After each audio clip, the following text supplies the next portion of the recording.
Welcome everyone to the rare earth mineral meeting here that we're going to have today. So I think we'll have a vote at the end of the day, but would like to just open it up and turn it over to the proper people here in the room that want to comment or talk about anything that we have in the reports that are filed here. So there's a lot going on. I think the report that was put out was very good, and a lot of thank yous to the people that got involved in all of it. This has been a very good exercise, and I hope it can turn into something that, you know, the state of Indiana and all the miners in our state can latch onto and know that there's a state government is out here supporting us in every aspect of what we're doing. So I know this is near and dear to the governor, or he would not have put this into an executive order for the study of it. I think we've got a grand opportunity going forward with what we've already done and the mining know-how that's within the state. So I guess with that, I'd like to open it up to anyone here that wants to comment or go from there.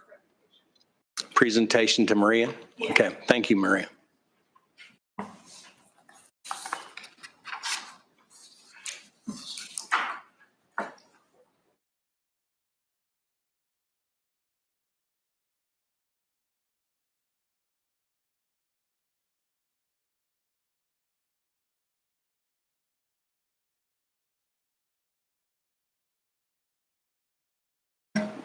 Now? Yeah? Okay. Try again. So I'm Maria Mastalesh. I am from Indiana Geological and Water Survey, and today I am just going to give you a summary report on Indiana's opportunity in rare elements and critical minerals, the report that we've been working on for last 6 months, and that was mandated by Governor's Executive Order 2562. So the report was, Indiana Geological and Water Survey was the lead with the help of Indiana Department of Environmental Management, Indiana Department of Natural Resources, and Department of Economics of Indiana University. At this point, I would like to thank U.S. Department of Energy and Indiana Office of Energy Development for support of that project. And also I would like to thank of all co-authors of that report for their contributions and for working with me on that. So let's just start with a table of content. And after the report contains several chapters. After introduction, we present geologic evaluation of potential sources of rare earth elements and critical minerals. And this is the largest part of the report because we put a lot of data that related to both geologic formations that we have here in Indiana and that are potential for potential sources of the minerals, and also carbon related materials such as coal and coal waste. We present tables of data and maps of occurrences of various potential sources, and that's the large part of the report. Then chapter 3 is we discuss current extraction methods. And in chapter 4, it's kind of extension of chapter 3 that we concentrate of recovery of rare earth elements from low-grade feedstock, exactly like we have in Indiana, with a special actually reference to our feedstock and characteristics as it relates to extractability. And we also in that chapter, we discuss extraction feasibility assessment.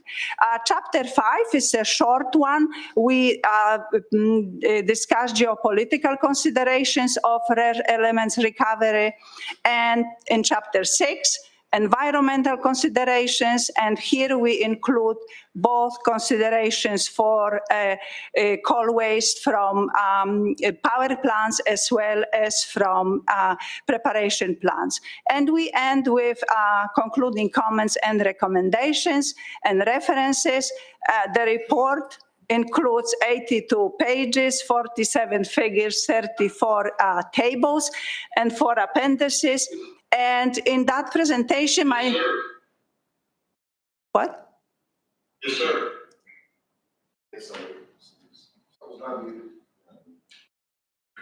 What's that? Pardon me.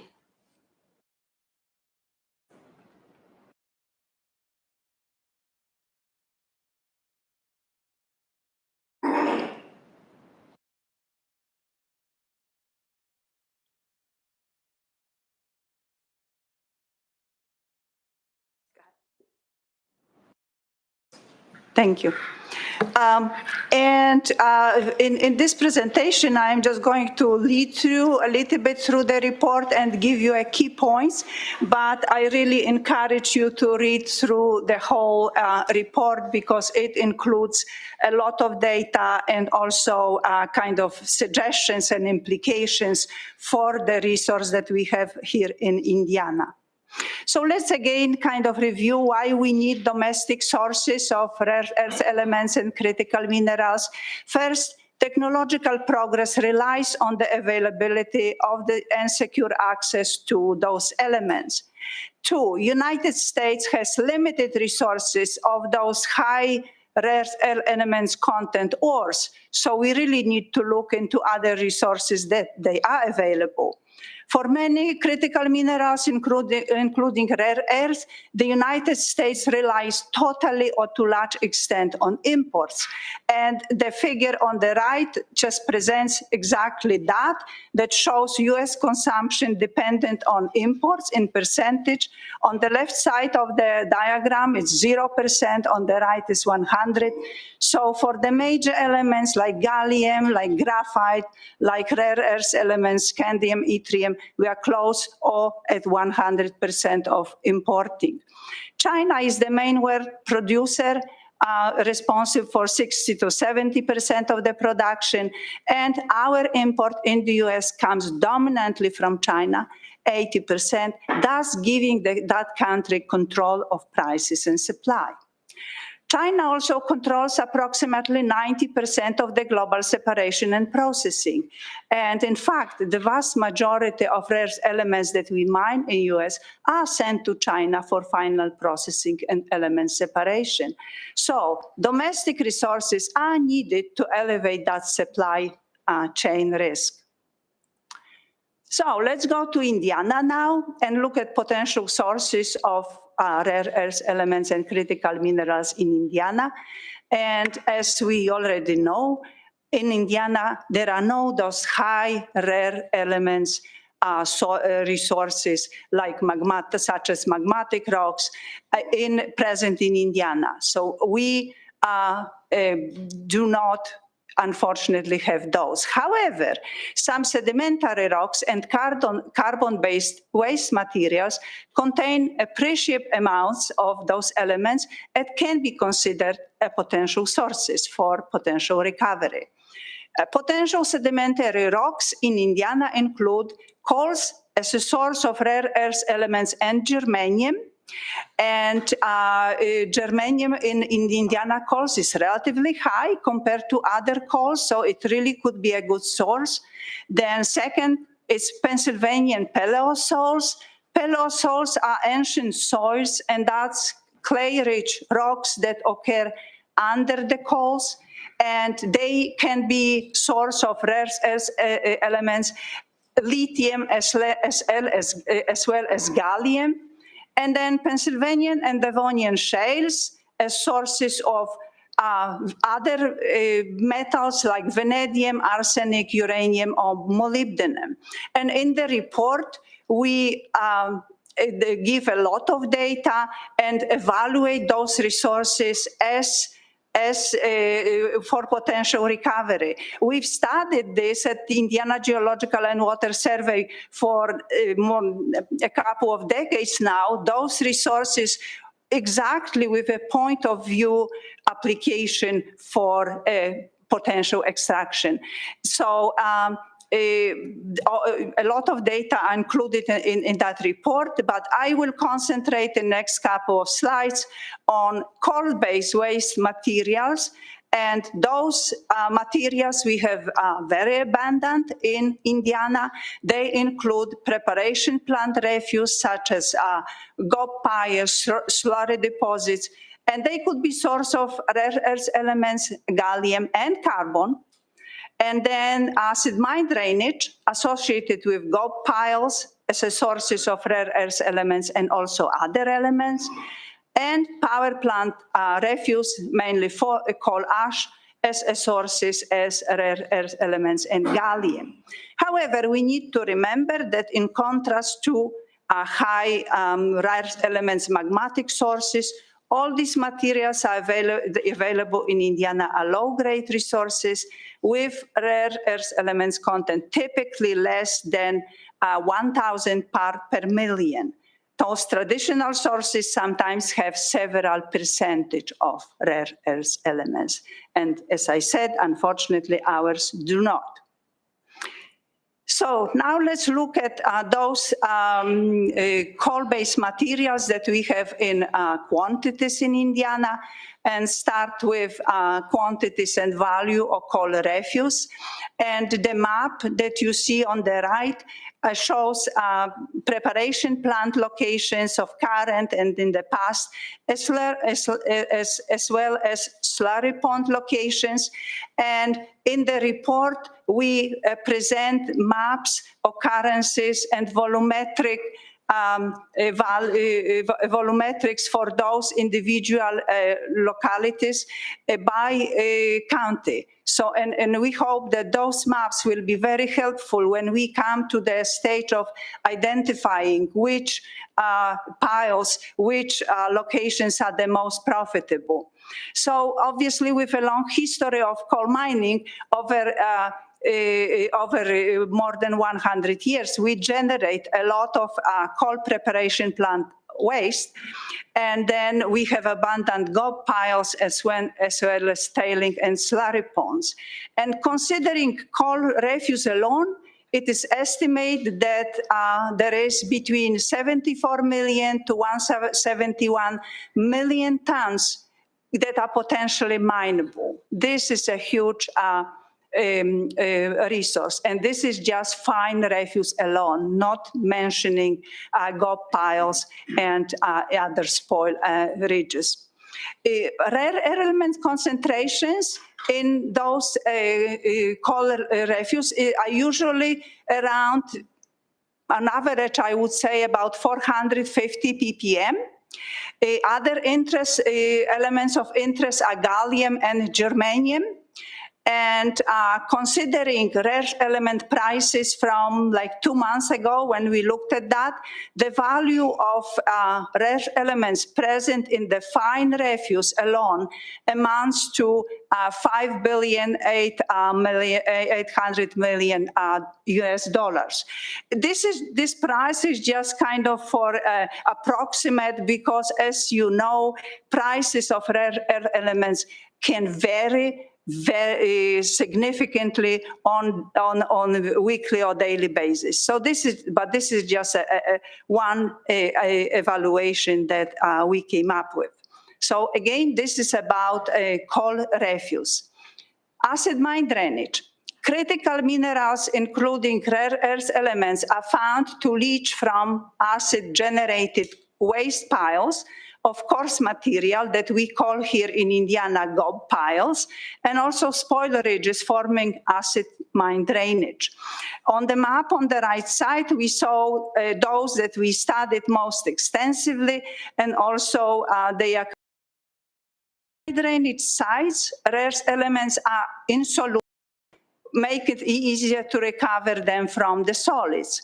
We found them to be associated with aluminum due to this +3 oxidation state, which makes aluminum a good predictor of their concentrations. Rare elements concentrations in acid mine drainage vary, but even low concentrations may be economically viable if flow rate is sufficiently high. And available data from Indiana show that some acid mine drainage seeps are relatively enriched in praseodymium, neodymium, terbium, and dysprosium, and these are the rare earth elements that are especially critical to supply risk. So this could be very important sites. And let's look at quantities and value of coal ash in Indiana. According to a compilation of the data, we think that coal ash deposits occupy more than 2,000 acres in the state, storing about 52 million cubic meters of ash. And this is in those coal ash impoundments that we already have. We have to remember that Indiana the Indiana coal industry adds and power plant adds about 5 million tons of ash yearly. So we are adding volume to that resource. Rare elements concentrations are typically within the 700 to 900 ppm range. So as you can see, they are higher compared to coal refuse. Coal refuse has a lot of carbon in addition, and coal ash doesn't have that much carbon. But I have to mention here that not much information is publicly available on coal ash, rare elements in coal ash in Indiana. Maybe some data available with power plants, but publicly it would be better to have more data. Other elements of interest in coal ash are gallium, germanium, vanadium, nickel, and zinc. In coal ash, rare elements are dominantly hosted by the glassy aluminosilicate fraction, which is really hard, very resistant to leaching. And that's a problem for recovery. And our estimates, again, from a couple of months ago, the value of rare elements present in coal ash in Indiana in the current impoundments is about $5 billion US dollars. And on the right side, we see volumes of ash within the largest coal ash impoundments, and below you see the names of the companies. So clearly, if we identify the largest, it's easy to identify, and probably these largest coal ash impoundments should be the kind of the first target into looking into. We spent quite a bit of space in the report discussing technological feasibility of rare elements recovery in Indiana.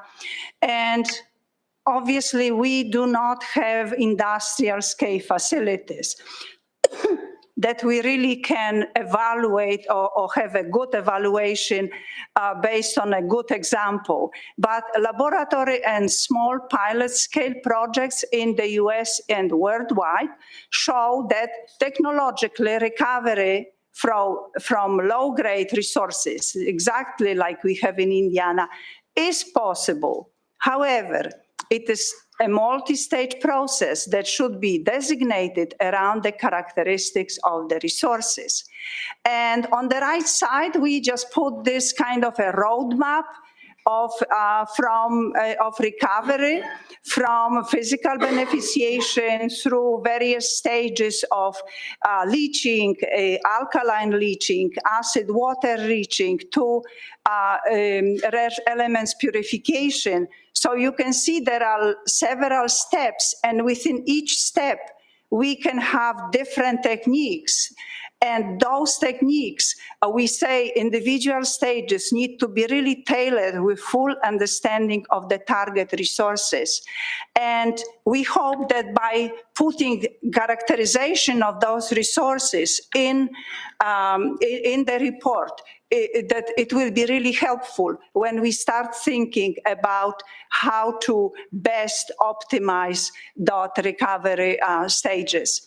And also in the report, we discuss what needs to be improved in order to have this technologically feasible.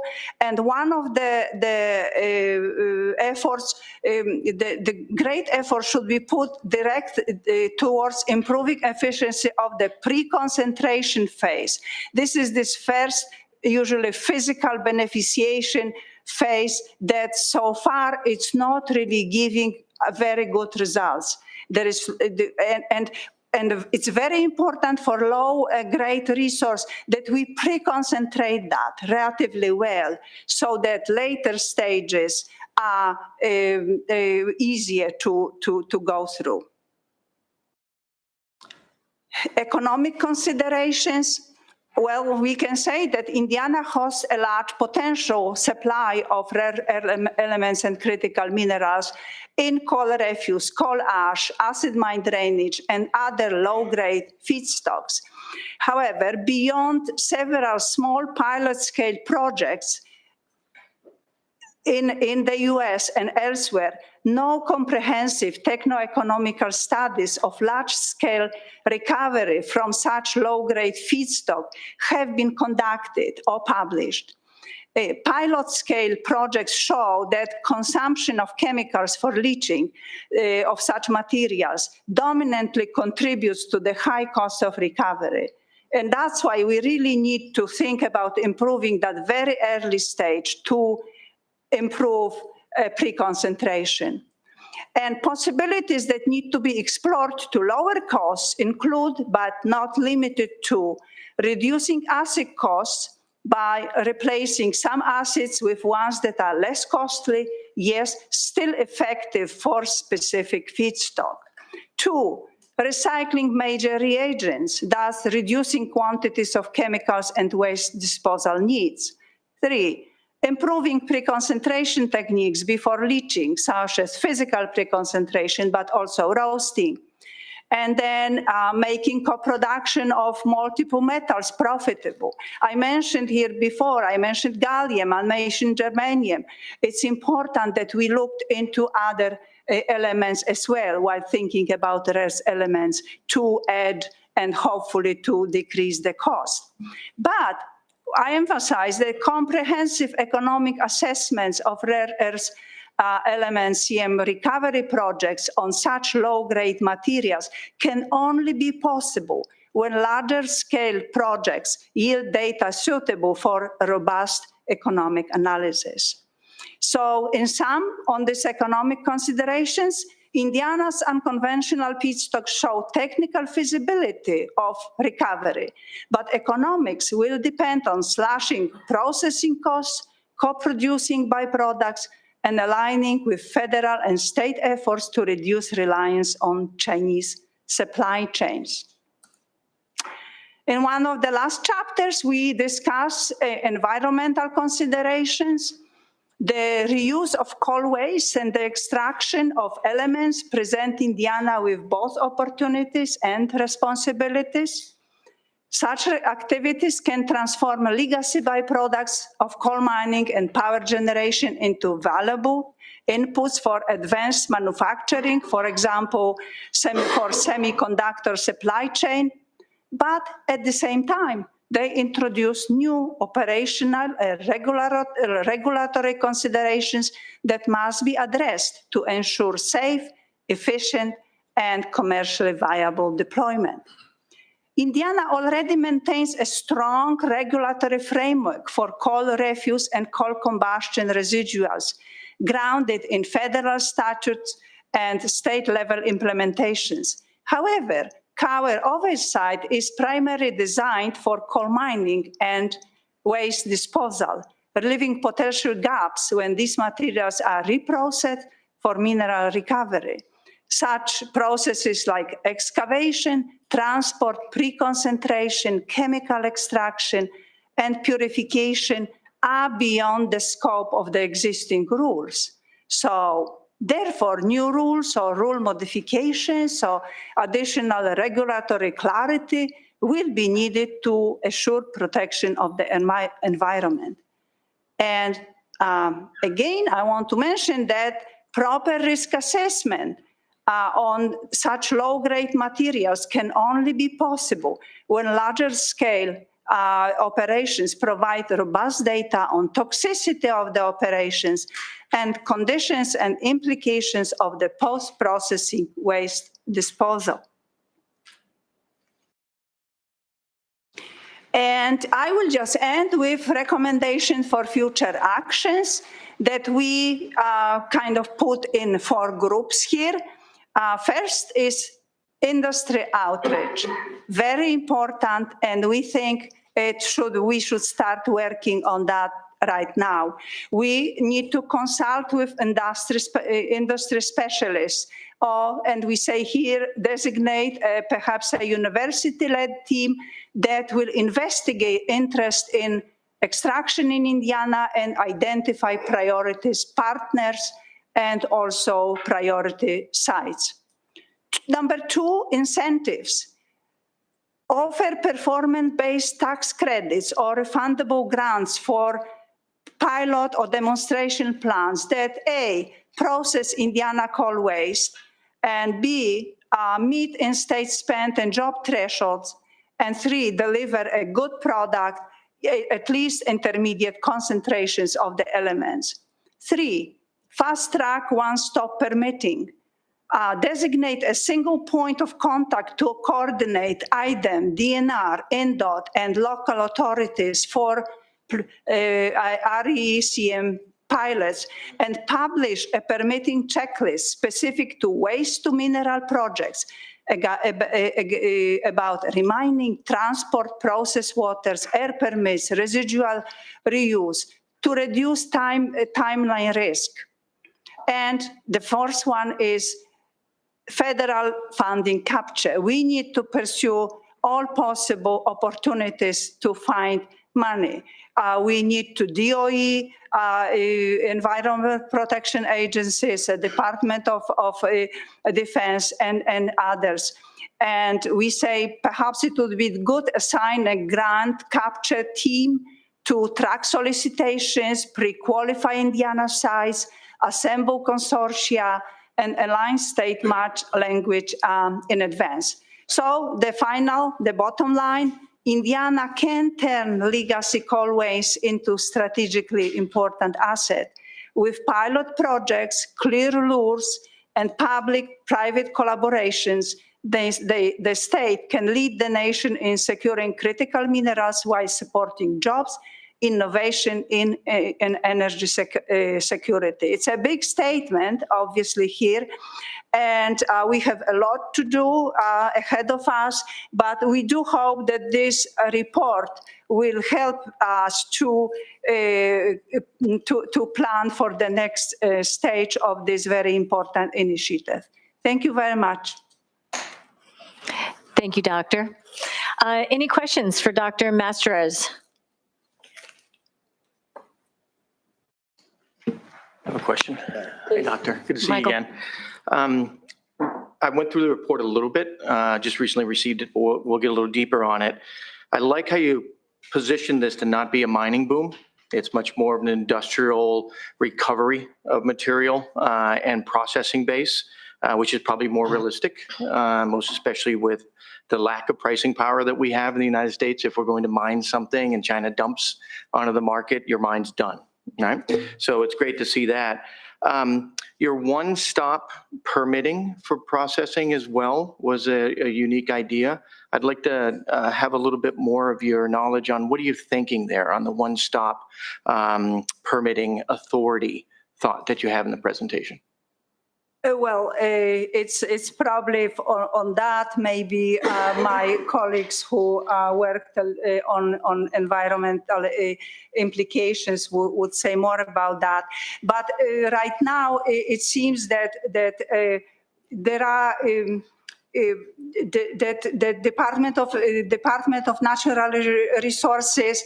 There are certain set of rules for coal ash. There are certain set of rules for coal refuse, and really there is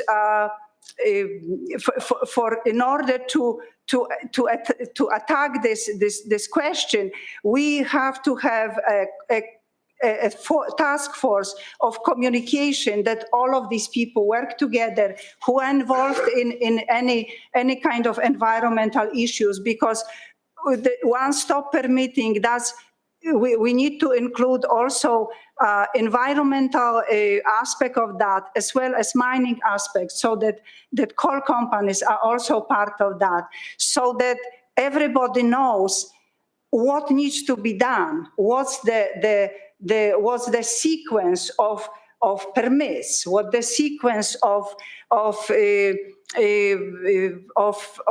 some kind of regulations need to be implemented in order to go one step further.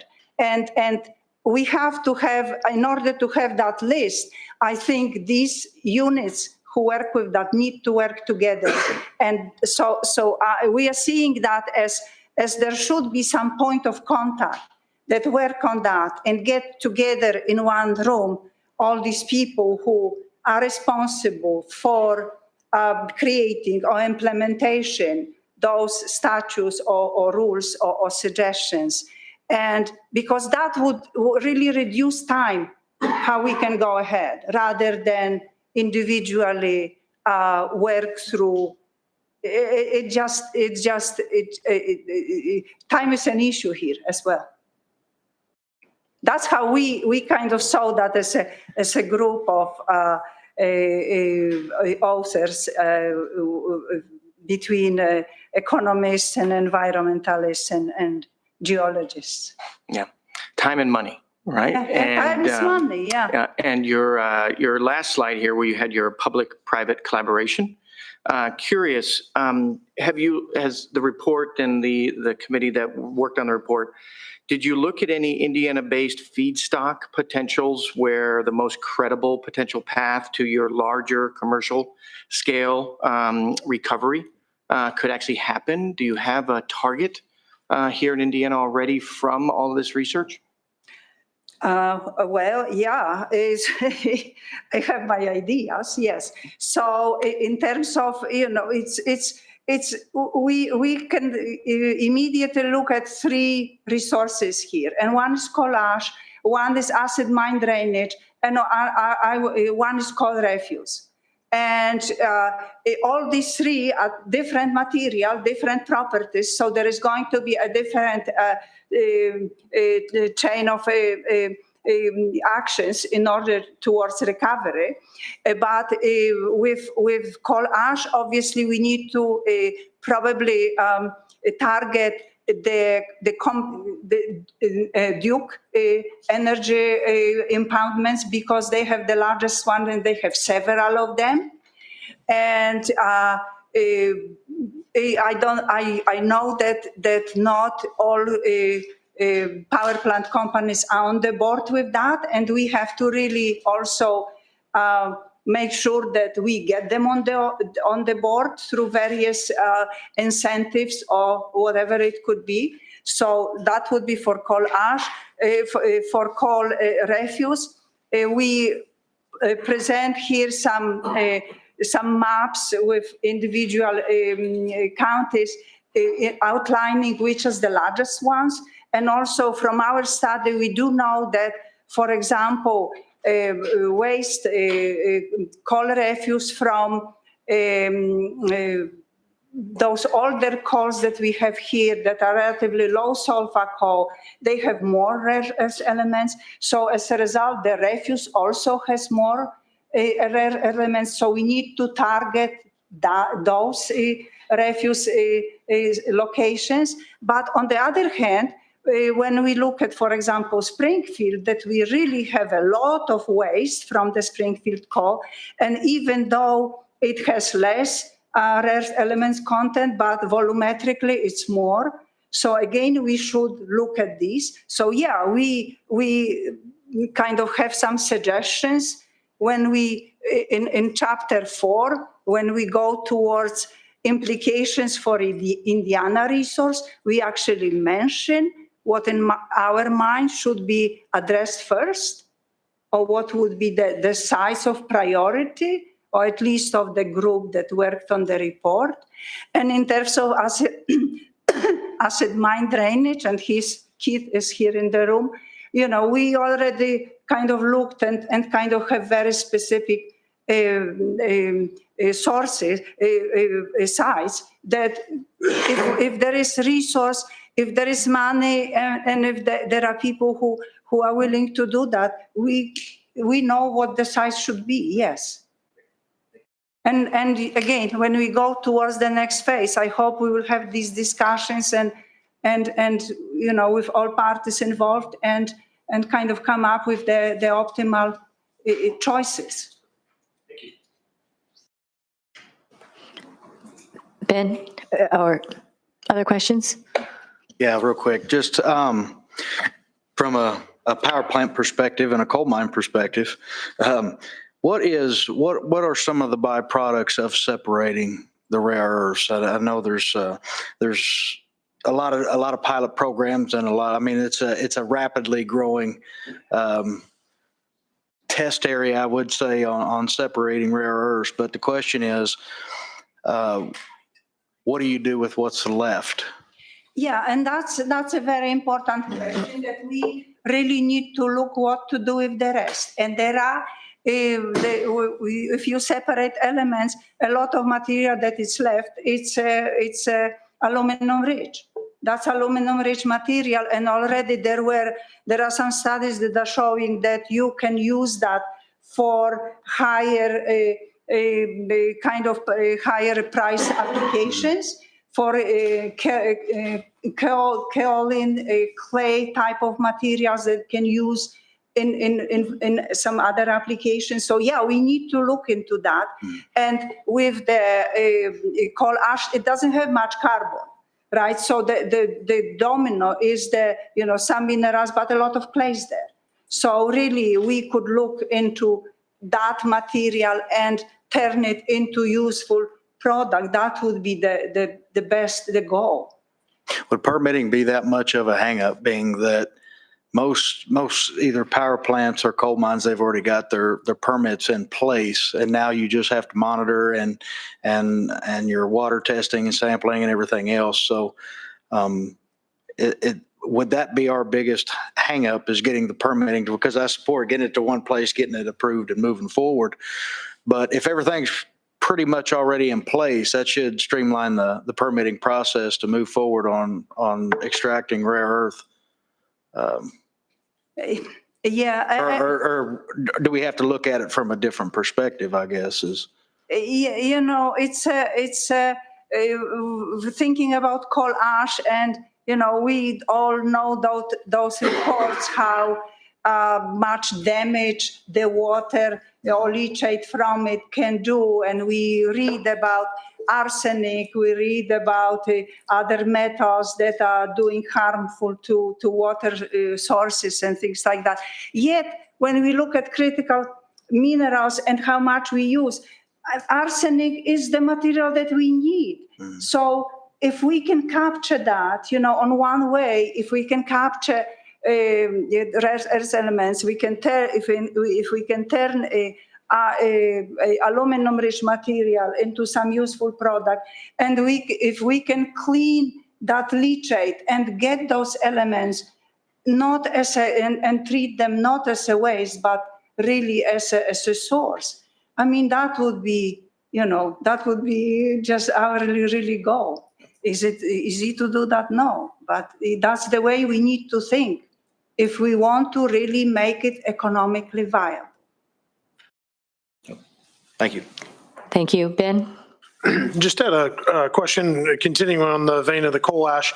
You had noted in your report, and was looking through some of the details, that there's not a lot of publicly available information on the RE concentrations. Do you think, In Indiana. in Indiana, do you think that that's, maybe as a step in the right direction, accessing some of that material and being able to get some of that information so we can quantify what our PPMs are would be valuable? Again, from what I've heard historically and all over the globe is that, folks have noted that fly ash, I think, contains a lot more.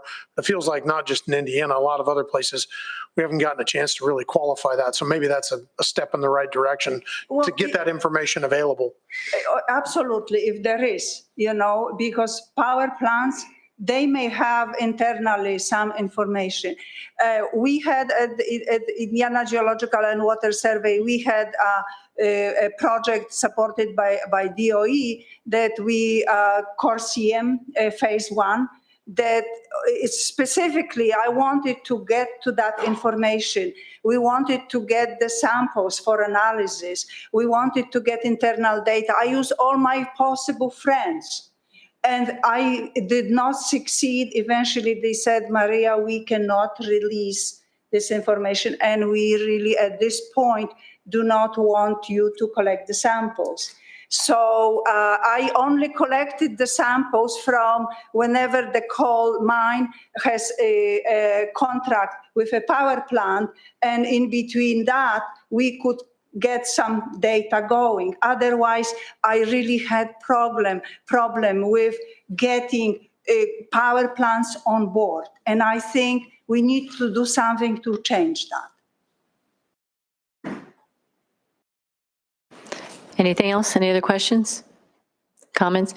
Maria, I want to make a comment. Thank you very much. I think that the full report was extremely comprehensive, and it's something that we definitely as a body would like to share with the federal government and our counterparts there.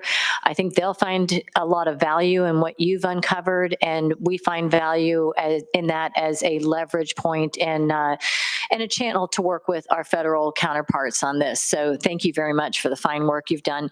My question is, first of all, I think the recommendations you have are very sound. I agree that the speed to permitting is a great idea, both in the recovery and also in enticing the refining industry, that the faster we can help the refining industry to deploy here in Indiana, and we can create kind of a white glove service for helping them get here quickly, whether that's helping them set up power. We regularly like to meet with new industries and understand what their permitting needs are going to be. And so letting them know that we're open for business in that way and want to accommodate their permitting needs and make sure that everybody that's coming to the state knows what the rules are, and we can help them get to yes. That's the culture we like to work with anyway. And so we have DNR here present, and that's how IDEM likes to work as well. So just want to reiterate that our interests are aligned there. The other thing is your idea about investment tax credits for those coming to set up industry here. I like that idea as well. And my question is, have you seen any other benchmarks around the country of what others have done? For example, are people offering, other states rather, offering 10% tax credit where Indiana might consider a 20% tax credit? Or have you seen basically where the benchmarks are that we might be able to be a little more aggressive? Yeah, and this is the conclusion that was with main contribution from our economist at Indiana University, and he would probably be much better at responding in that question. I think that in that economic evaluation section, actually here we mentioned some examples, not from the states, from other states. Obviously, we don't have as an example, and that's all that I think I can say at this point. So we did mention that, and we think it's really important, and it's yeah.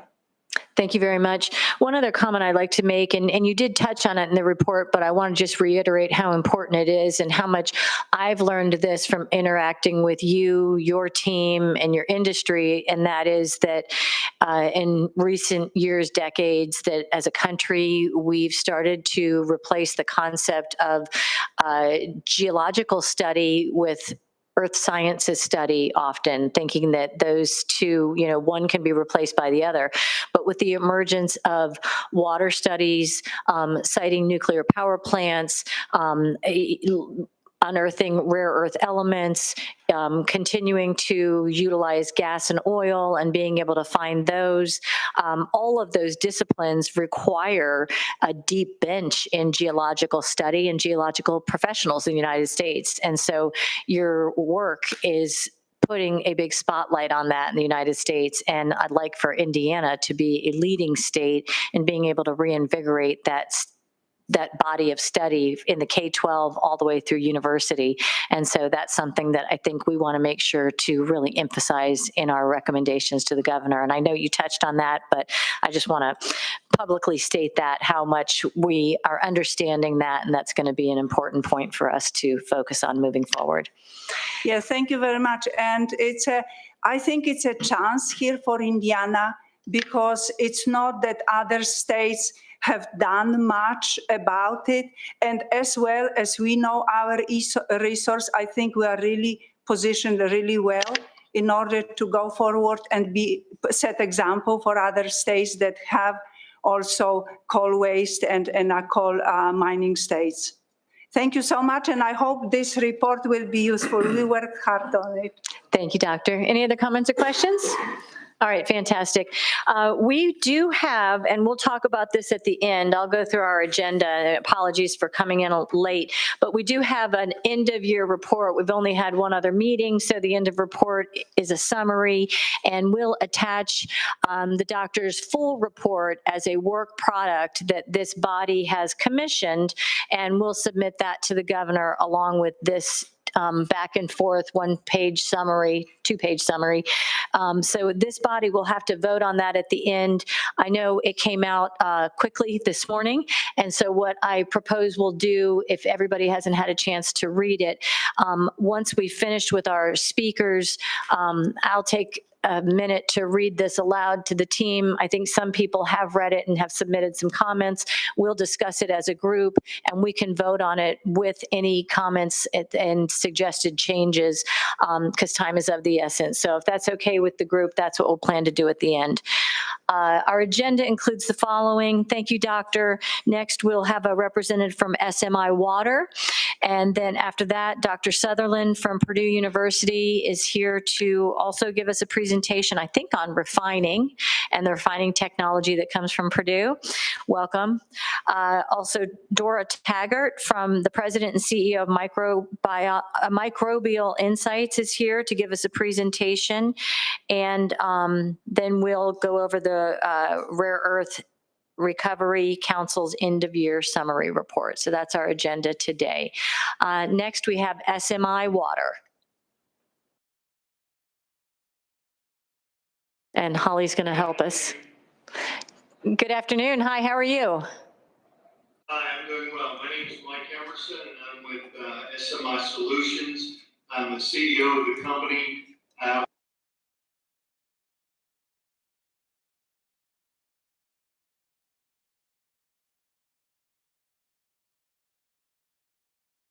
Daughter and the son-in-law of the founder of our company. We also have one of our board of directors, Barry Doss. Barry spent is currently still spending 40 years in the mining industry. He's a mining engineer in West Virginia, Kentucky, and he's been with us all along. We also had 2 experts from other companies with us. We have John Treiber from WSP. John, you want to give your background just a little bit? Sure. Thank you and good afternoon. Can you guys hear me okay? Yes, thank you. Great.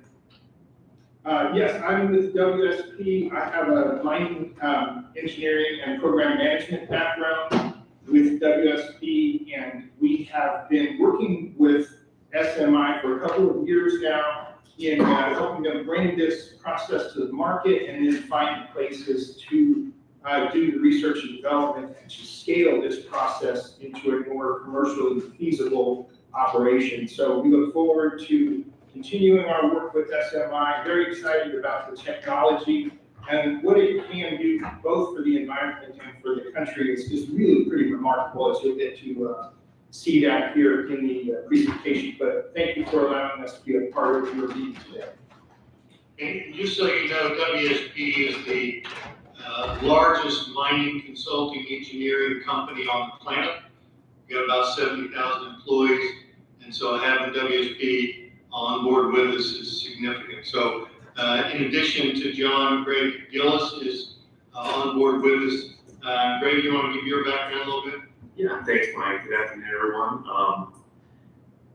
My name is Greg Gillis. I am working as a consultant for SMI and been doing so for a number of months now. And I formerly was a co-founder of Adage Water Technologies, a water treatment based company doing industrial municipal treatment for around the country and several different places around the world. And so my background's in process and technology, and I'm helping really with commercialization technology development efforts and deployment of the system. And I just got back last night from Colorado, where we're doing a project for Argo Tunnel, which we'll talk a little bit about here in this presentation as well. So we're getting some leadership to that. So enjoying being part of the team and looking forward to what we're going to be doing here. Thank you, Greg. So if it's okay with the council, what I'd like to do is to have Greg share his screen so you can see where we fit. We heard a little bit of the previous discussion. We don't have a report to give. We have a presentation which we will make available. And so because this is not a report that you've had access to, I would encourage you to ask questions. If something doesn't make sense or you want to go further into it, feel free to ask questions. We'll also have a little bit of time at the end. So we'll be able to cover questions in addition. So where SMI fits in this world is we're helping states really turn environmental issues, problems, liabilities into strategic assets. And we're working with multiple states, and we would like to be a resource for Indiana. So next, Greg. Let's do this here. Try this. So as I was reading through your governor's executive order, his vision is very similar to that for SMI Solutions. So he wants to be environmentally sound. He wants to promote benefiting from the coal industry as it's been in Indiana, and he wants to participate with rare earths. So the vision for SMI Solutions is to transform legacy mine impacted waters, and turn them into national assets by cleaning up the waters and recovering rare earth elements and other critical minerals for U.S. energy independence. The previous speaker talked about the importance and some of the methodology in grabbing rare earth, and SMI Solutions fits kind of in a unique area of that, which we'll go through. And we'll accomplish our vision with a couple of mission objectives. Number one is to deliver advanced scalable water treatment systems that also are mineral recovery solutions. So the goal is to restore ecosystems, and Indiana has a number of sites, but it's not alone. Pennsylvania has 5,000 miles of polluted streams and rivers from acid mine drainage. The western states have similar damage from hard rock mining. So there are a number of issues throughout the U.S. That need treatment. And so our number one objective is to provide scalable systems, but also, and this is really critical in how it fits in with your all's mandate, is to build a resilient, environmentally responsible domestic supply chain. And the difficulty is the environmental standpoint, because the traditional method for gathering rare earth, as you all know, is mining. And you mine in those rare sites in the world that rare earths are concentrated. They're not really rare, but it's rare to have them concentrated. And so to be able to be doing this work that is environmentally responsible is a significant issue. So next, Greg. So before we get into some other detail, I'd just like to explain a little bit about what we are, what our media is, why it matters. So where we fit is we filter acid mine drainage with a unique U.S. manufactured iron-based media. It is a sulfur modified iron. It absorbs everything that's inorganic in the water. It is patented, has been around for 30 years, but the use of it has really transitioned over the last 3 years because of what's been going on a national level. So SMI is registered, it is patented, both the use of the media and the process, and it is effective in grabbing, frankly, the things that the previous speaker talked about, contaminants, arsenic, selenium, chromate, nitrate, aluminum, other critical minerals, nickel, cobalt, etc., as well as rare earth elements.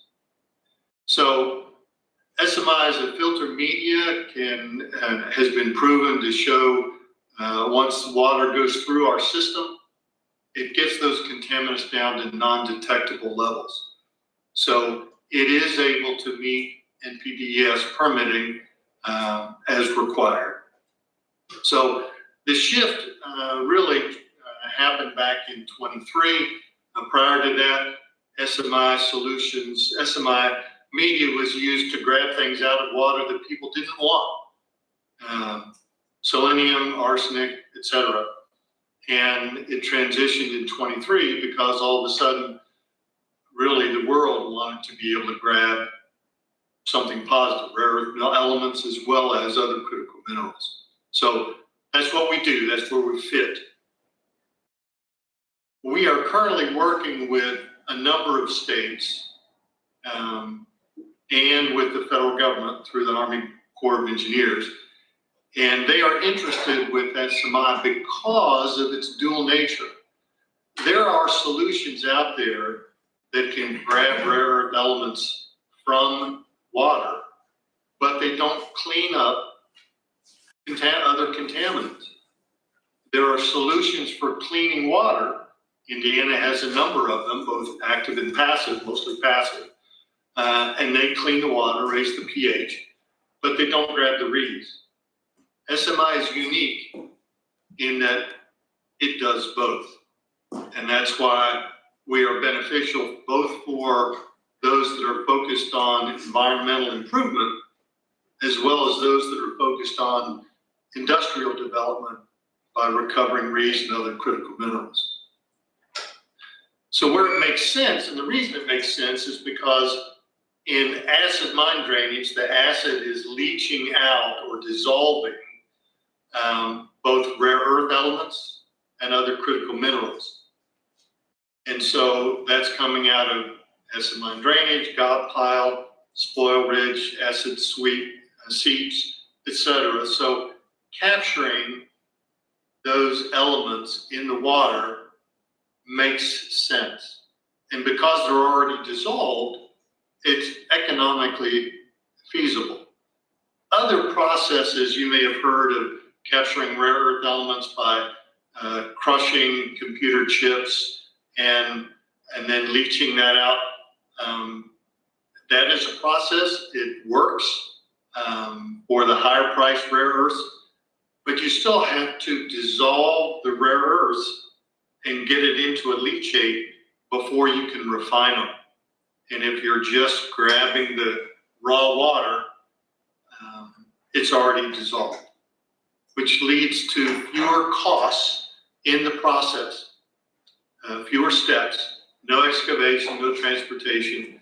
And frankly, the federal government, with the push from the U.S. military, has already invested in companies that are mining those areas in the U.S., whether it's Utah or Texas, that are mining the concentrated ore.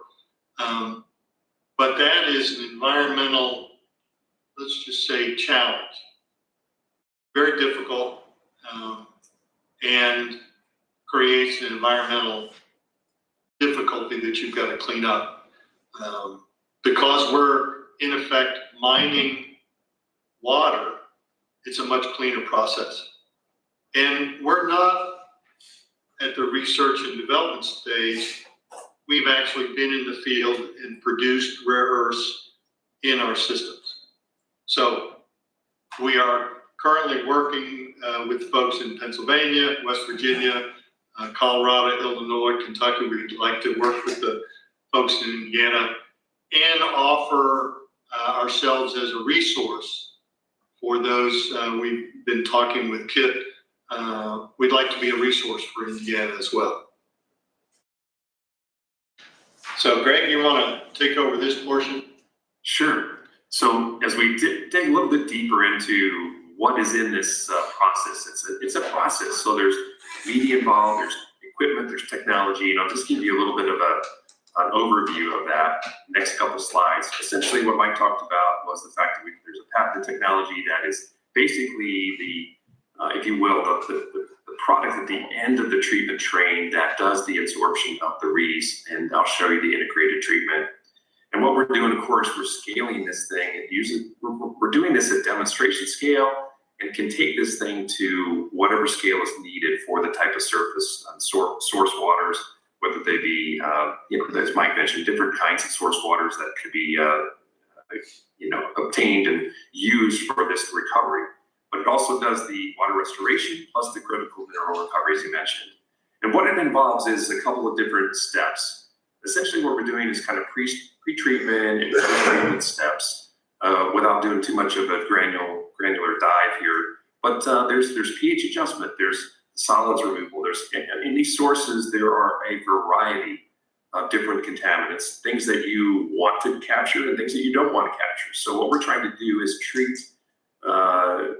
upfront for some of the things that are low value, that are typical things like iron and manganese and zinc and things that we're not typically looking to recover, but they could be, I suppose. But we're also looking to capture those rees in the final polishing step. We're using conventional treatment. There's not anything really proprietary per se. With the media, of course, has got patents and so forth associated with the polishing media. But really, we're putting together, what we're doing is we're integrating a treatment plant that handles a holistic solution. It's a holistic way to approach this. We are doing these both can be done in buildings, but they also can be done with things like containerized 4,500-foot high cube containers. So these are packaged, containerized, kind of modular treatment systems that can be packaged within, think of like a Connex container, but it's a fancy one that has heat and lights and temperature controlled floor, that kind of thing, and everything inside the controls, and everything's pre-wired and packaged to go deploy at a site. So it can be done rather quickly because a lot of these sites, of course, are remote and there's just not a lot of infrastructure. So it avoids a lot of construction costs and different things that you'd have to put at some of these very remote sites.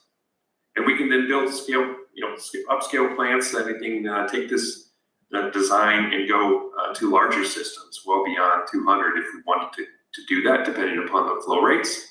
And so the process that we're doing and demonstrating, we'll show you a couple more slides of that, is one that can directly be scaled to a larger scale. So the unit operations basically involve things like getting the water out of where it is located. The one we saw yesterday is from an ADIC that is in a tunnel. And so others will be surface water related or just be seepage basins or something where we can pull the water from. There's a coagulation step that uses typical clarification technology. That is where a coagulant and pH adjustment is used. We settle out some of these solids and so forth that are not the things that we're most interested in, but can inhibit the process downstream. We do media filtration, granular activated carbon, which many of you may be familiar with that sort of thing, very common technology used in drinking water and industrial treatment. And then we have the SMI absorption media for polishing for the reeds. So we capture those reeds, and I have a diagram I'll show you here in a moment that'll show this in a pictorial fashion. And then we have a couple of chemical feed modules that help us to do that because there is a little bit of chemistry that's being done in the process to get the water to a restored state where we can discharge it. If we need to meet NPDES discharge standards, we will put a post-treatment on the back end Those will be really site-specific kind of things based on where the location is and what the limits are in any particular state. And so that's something that could be done as a bolt-on, a sort of a belt and suspender kind of adder. This diagram put together to help kind of show in a form of, what does this overall look like? If you look at the start to the left of the diagram here, you have a mixture of things in a typical source water that are not so great. Things like heavy metals and suspended solids. And in the middle of that, the valuable stuff is in the midst of that. And we're doing those steps I just talked about in basically three stages of treatment that we're doing there. And then you follow this fourth with an absorption step here in the back. And that's where we're basically taking some of the stuff that we don't want out in the front end and then capturing the things that we do want here in this final stage. What we end up with, we have a couple of discharge streams as a result of that. These things get backwashed and fluffed, and there's a little bit of backwash water that's generated from that, but those can typically be discharged at the site or captured if they need to be for a particular permit. But here on the right-hand side of the diagram, you basically see where you're capturing these in absorption technology. It's a passive kind of technology. There's not a lot of things happening there other than the water's passing through there, and it's capturing the rees. And the total rees, and they basically get captured in a water treatment media. And that water treatment is the media, is that semi-media, and that's where the rees are taken out. And then from there, that media can be removed periodically. Could be 6 months, could be a year, could be greater than that. And that product then is taken then to a media processing facility where then they can further concentrate and extract that. So we're concentrating and removing the rees in the absorption media, and then that can be taken off-site. Just as an example here, if you had, this is pretty common in a lot of these sites, let's say you had 1.5 milligrams per liter of total rare earth elements in a source water, and you were treating a flow of around 100 gallons a minute. And you're saying we would have an average, let's say a conservative 75% recovery with the process. We're talking about, over a course of a year, collecting about 500 pounds of total rees per year, which can do a lot. I know that could, take care of probably several F-35 jets on the military side. So there's a pretty significant amount of rees in this source water. That's what Mike talked about, is taking something that is just being discharged, many times not being treated, it's just out there and it's available as now a resource that could be captured and used for beneficial use. And let me interrupt here. So one of the things I wanted the committee to be able to understand is this isn't theory. We have these systems. They are available. And a little bit later, we're going to be talking about, we're going to be installing one out in Colorado where John and Greg were yesterday. And it's going through this process, and it will be capturing rare earth elements. I'm going to be showing you some examples. So this is not R&D. These are systems that are available now. And where we fit in the whole cycle is we are filtering the water and we are concentrating the rare earth elements. And once it is concentrated, then we have a concentrated ore that can then be leached out and then processed into the sellable rare earth element oxides. That's where we're trying to get to. So sorry to interrupt, Greg. No, it's fine. Now with these systems, we typically are incorporating instrumentation and controls. So these are automated systems. They have inline instrumentation, things like pH and ORP and turbidity, and basically for measuring both two things really is to help the person who's operating the plant to know all the parameters. They're basically gauges, your altimeter, you're in your airplane, they're going to tell you where you are and how high you're flying and so forth. And this is very normal to do for process control. But we're also going to be doing laboratory analysis offsite for the reads and so forth, because typically that's done in an offsite laboratory, of course. And so there'll be instrumentation controls and automation There'll be Allen Bradley PLC that will be utilizing for all of that with the touchscreen, HMI, and so forth. And this is a very busy slide. You probably can't see a lot. I won't go into this, but just to show you that this is something that's been designed. This is a unit that we're building currently and will be deploying at Argo Tunnel, and it shows the integrated kind of system, sort of pseudo PNID, if you will, process flow that shows you all the different components of what I showed you in very simplified form earlier. Mike, did you want to go through the Martika? Yeah, and let me pause right now. I know we've been throwing a number of concepts and ideas to you, and the committee doesn't have our presentation in front of them. So I just want to make sure if there are current questions, I want to be able to address those. Yeah, this is Susie Jaworowski. My question is, you mentioned 500 pounds of recovery a year. What is the commercial value of that, even an estimate? A great question. And so different rare earth elements command different prices. So selenium is not much of an issue. Of the rare earth elements, probably a good average sales price of an oxide is $1,800 to $2,200 a pound. So some of the more expensive rare earths are above $3,000 a pound. And so you don't need very many of them to make an impact. If you were at a 200 gallon a minute system, Greg showed a 100 gallon a minute system, you're producing 1,000 pounds of total rare earths a year. And so again, the concentrations are generally lower in acid mine drainage than some of the mine locations. But because of the dual nature of SMI, you're cleaning up problems as well as getting an economic incentive on the other side. The one thing I want to make sure you understand, and that is an absolute great question. The supply chain domestically is going to be made up of lots of different sources for rare earths. Part of the supply chain is going to be crunched up computer chips. Part of it is going to be mined. Part of it is going to be coming out of water. And so it's one channel of several. Understood. In the interest of time, we have two people in the room with questions. And so I just want to make note of time. We have about another 10 minutes and then two other speakers as well.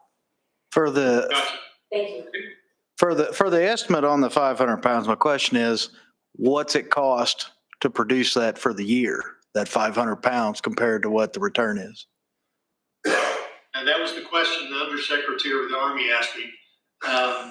And the short answer is 100 GPM system is about $400,000, $400,000 to $500,000, but you're cleaning up a problem. And, Kip and his group at the DEP are spending federal money to just accomplish that one task. And the key to think of it is they're spending money anyway. And so if you can get a partial return of that cost because of the rare earths, that's an incentive. That could cover operational costs. That can offset the capital costs of installation. Do you have any of this on because the way I'm understanding your process is that it's basically a demineralizer, but you've managed to turn it into a recovery system. Does that for potable or for DI water essentially? You've just made it a recovery system, right?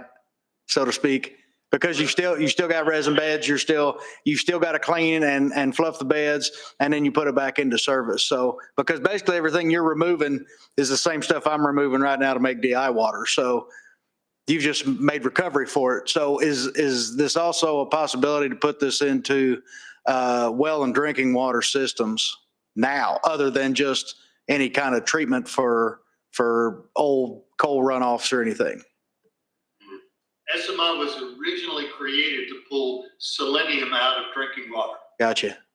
So, Yeah, so the process but- could even be simpler if you have a cleaner source. It depends on how, let's call it dirty, or the starting water is, that dictates your process. So it really is all dependent upon what you're starting with. But we're actually not doing a full like demineralization. We're basically trying to take out the stuff that interferes with reabsorption Sure. on the back end. So that's kind of what we're doing. We're not taking out any more than what we really need to, as if you're trying to produce potable water. Sure. Understood. Thank That you. makes sense? Yeah. Okay. Greg, go ahead and click to the next. Okay. I did have one other question, Mike, was for you or Scott, I believe. As you guys looked at your concentrations, again, you mentioned, the 500 pounds of REEs coming out. Have you quantified it all, even in some sampling or other results, to look at some of the breakout of that chemistry that's there? I know you mentioned kind of general REEs, but have you noted, based on some of your mine sources, what you're seeing there as far as, what's coming out? If that's, gallium, yttrium, is that, lithium, what other sources are in Great question. so far? Great We have a question. slide. So, yeah, this is a perfect slide to answer your question. This is from a site in northern West Virginia, Fairmont, West Virginia, at Martinka. And this is showing, and again, your point is absolutely critical, because different sites have different water. And you've got scientists in Indiana who have determined and figured out that acid mine drainage that has higher concentrations of aluminum tend to have higher percentages of rare earth. And so that's one of the flags to determine if rare earths are there. And we talk total because it depends on the particular site. So these are examples of what's in the water at Martinka. And if you could click to the next slide. Yeah, and it Greg. shows you there the percent recovery there. I think that, to your point, is like they're not all absorbed the same way. So each of the elements have a little different profile in what actually ends up in the media. So this slide kind of shows that, and then there's another one later on that shows that as well. There's some pictures from this West Virginia demo. So, and again, based on time, just real quick, you can see the pictures. This is actual acid mine drainage seeping out of a hillside. And this is coming out at a pH of about 2.8, which is going to rust a bolt over a weekend, as an example. And so this is what a demonstration system looks like. And so if you could click over to the next slide, Greg. Yeah, this I think helps to answer the question there, Mike. You see this? Yeah. So this is, you can't really see detail, but the blue lines are what is in the water and what we're detecting. And the next line that you really can't see anything of, the orange, is what is left in the water after we're done with it.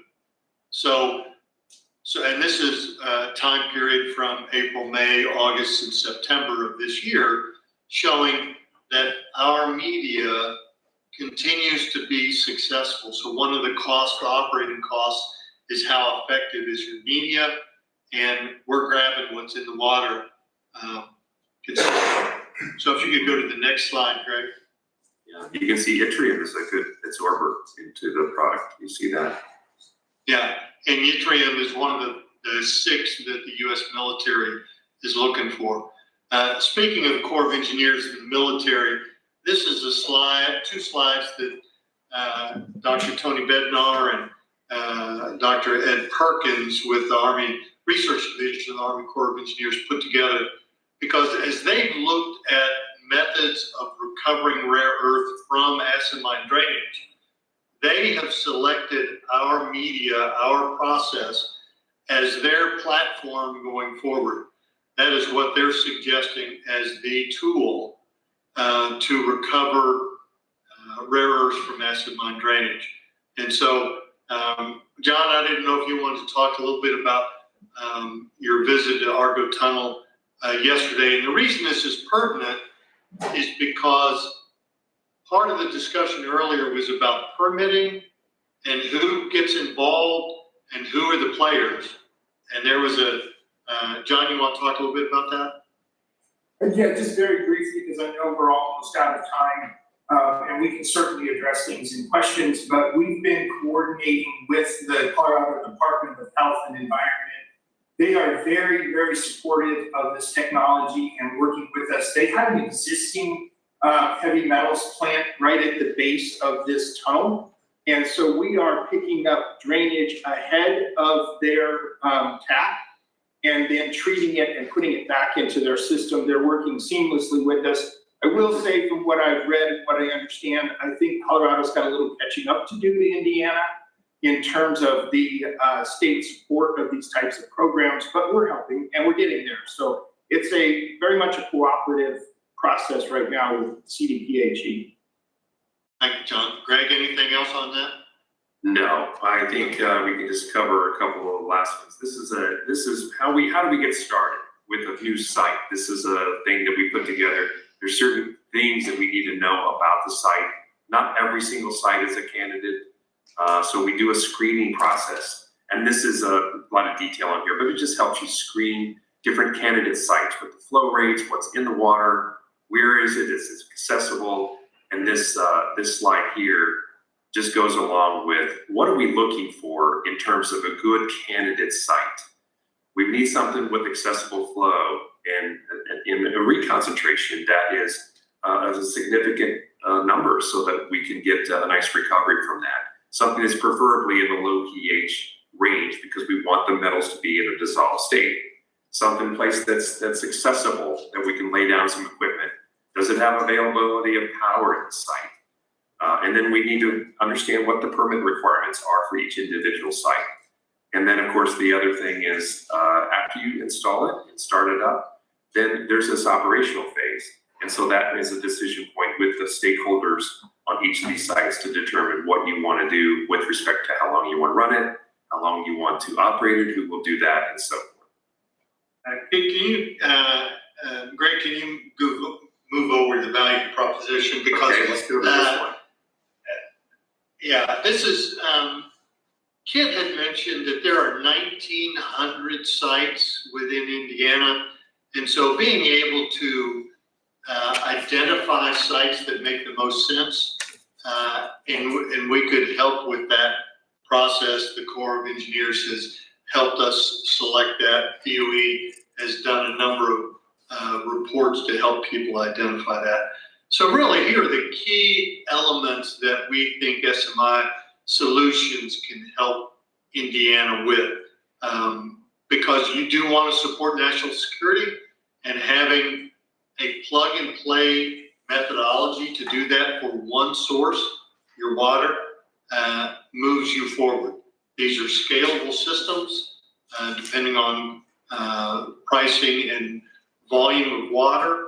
And the key aspect is it restores water quality to where we need things to be for our environment. We can provide engineering support and operational post startups. One last piece is this does not require a super sophistication to run one of our systems. Someone who is certified to run a municipal water system is trained to run our system. So these systems would create local jobs, which is part of the mandate. So I'd like to entertain any specific questions, if you have any. Ben, go ahead. Just had one other question on the Argo Tunnel. You mentioned, it looked like that is, I was trying to look through and remember that site well, some pretty high flow rates coming out of there. So are you actually co-located with the current treatment plant, or are you pulling samples off the current treatment plant? I saw that that was you mentioned that as a demo or a pilot. So just wanting to understand a little bit more about that system, if you can share. Great question. There is an existing plant there. The water flow, depending on the season, is between 300 and 400 gallons a minute.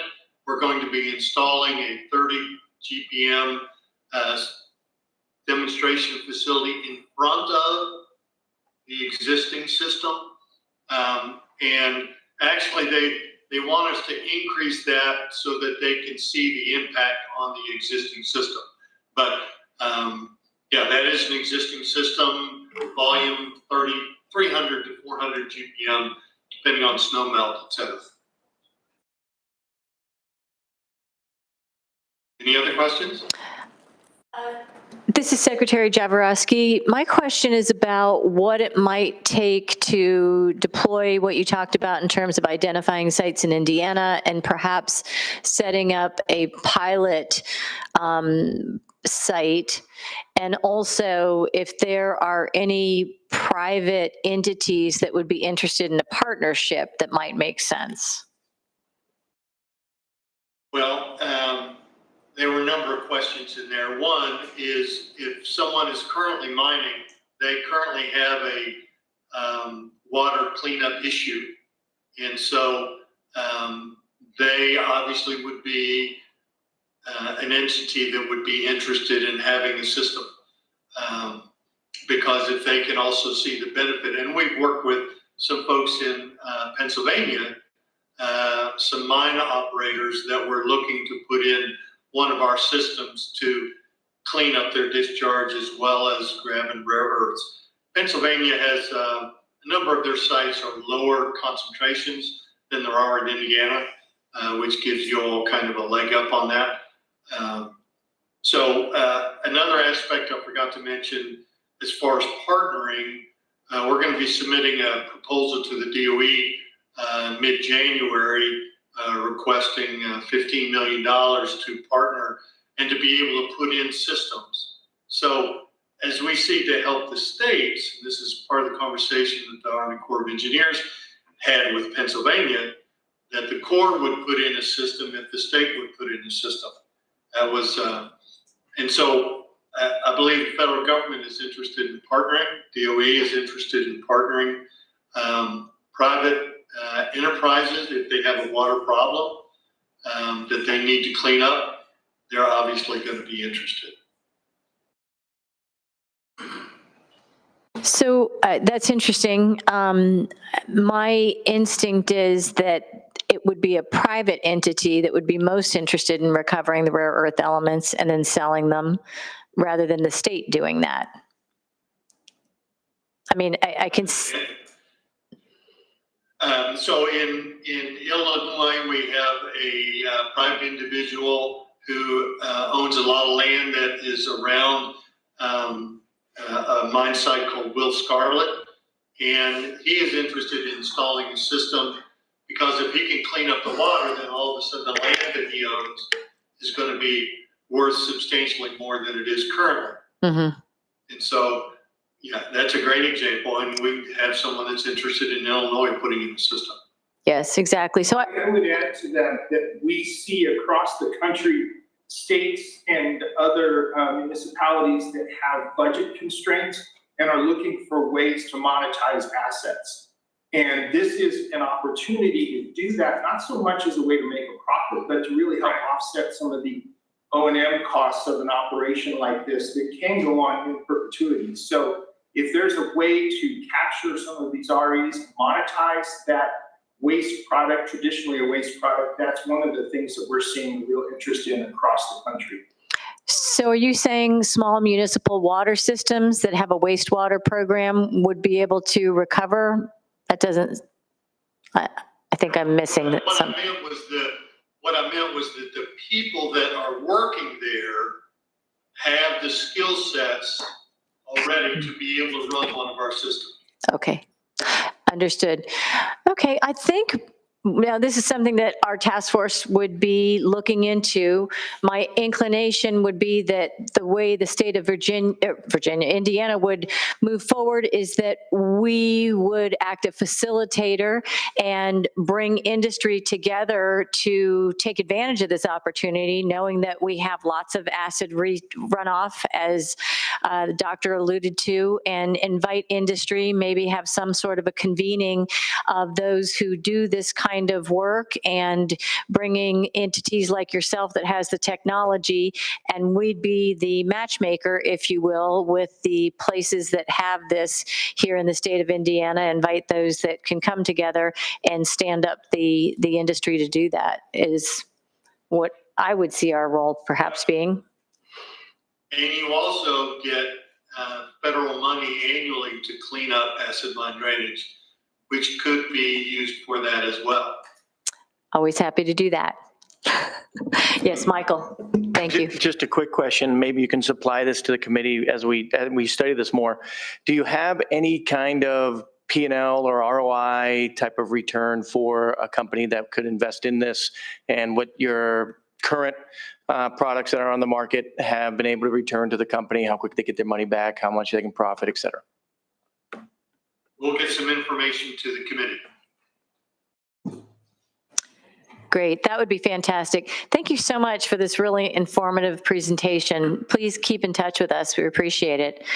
Okay, and Thank you very much. I was mistaken. We do not have that. Dora Taggart is not going to be here today. So our last speaker is Dr. Sutherland from Purdue University. Welcome, Doctor. Thank you so much for being here. All right. Good afternoon, everyone. Good afternoon. I put together some notes, and I will apologize in advance. I just found out 2 days ago that I was going to be down here, so we're going to do the best we can. If you have questions, please don't hesitate to stop me. Again, my name is John Sutherland. My background is manufacturing, and that will become important in a minute when you hear about my job. My degrees are in industrial and mechanical engineering. About 34 years ago, I began doing work on environmental issues related to manufacturing, the goal being to anticipate and avoid environmental challenges within manufacturing, and more broadly, to try to help my industrial partners be more competitive. Along the way, I've become heavily involved in trying to capture value from different waste streams and from end-of-life products. We pioneered and talked a lot about the idea of circularity before anyone called it circularity back in the 90s. Do life cycle engineering, techno-economic assessment. My actual job title is Distinguished Professor and Faisenfeld Family Head of Sustainability Engineering and Environmental Engineering. So I'm not trained as an environmental engineer, but I have a number of environmental engineers that work in my department. And I am a member of the National Academy of Engineering. I'm here today to talk a little bit, to just modify, enhance what your charge to me was, to talk a little bit about Purdue's work related to rare earth elements, more broadly, the area of critical materials. We have been working in this area, some of us, for more than 15 years. Today I'm going to talk about roughly 10 faculty that have expertise in critical materials. If there's an interest, my colleagues Fabio and Lefteri, Ribeiro and Tsoukalis gave me some information on nuclear engineering, and I'm happy to talk about that too. We became heavily involved in the Department of Energy's Critical Materials Innovation Institute, which is now rebranded as the Critical Materials Innovation Hub, about 2012, 2013. We are kind of a national go-to resource on economic and environmental assessments. We've collaborated with a number of folks over the years, different collaboration teams from across the U.S. on various technologies in support of rare earths and other critical materials. We're all about looking at different strategies to reduce supply chain risk, reduce the brittleness of supply chains with respect to critical materials. So we've looked at recycling, new sources of materials, and even trying to find alternatives to some of these materials. At Purdue, our expertise includes things like extraction, separation, purification, conversion of rare earth oxides to metals. We have people, of course, looking at products made with rare earth elements like neomagnets for motors. A number of colleagues that are looking at that, batteries and so forth. So it's across engineering. We, of course, also are pioneers in looking at recovering rare earths from end-of-life products and managing or looking at from end-of-life products as well as from waste streams, like coal ash. My dean would be very happy for me to mention that we are about to launch an online course on mines to magnets. I'm sure you'll all want to take that because it's nothing like taking an advanced engineering class to really inspire you. I did want to mention a few of the faculty involved with critical materials and just kind of talk about some of their expertise, some of the things that they're doing. A number of them are in materials engineering, some are in chemical engineering, and some of us are in sustainability engineering and environmental engineering, which we go by SEE. So my colleague, Kevin Trumbull, he does work on materials processing and material microstructure, improving casting quality. So when we get ready to make the magnets, he's right there to do that. He's also been involved in lithium batteries. My colleague, David Johnson, also in materials, he's looking at new alloys and methods during solidification to control the microstructure. Arun Katoti, again from materials, is looking at new materials for energy technologies, computational modeling, AI. Everybody's doing AI these days. He's also looking a little bit at semiconductors. John Howder, we've been involved with several projects with him. He interacts a lot with not only materials, but my department. He's been looking at recovering rare earth elements from various waste streams, including fly ash, metallurgical slags, phosphogypsum, and he uses molecular dynamics and AI. Co-extraction is another popular idea that you can leverage to improve the economics of situations. Linda Wong from chemical engineering, of course, she's been involved with rare earths for many years. Separations, purifications from complex mixtures. She uses a chromatography approach. Carol Handwerker, who is currently on assignment, she's working in the CHIPS program at NIST, is the big technical lead there. She pioneered this area of lead-free solder and has been heavily involved not only in critical materials, but also obviously semiconductors and electronics. Joe Peckney from chemical engineering, he does many different things, including process and system optimization for these types of situations. He's also been involved a little bit in SMR, small modular reactors, working on sensor development.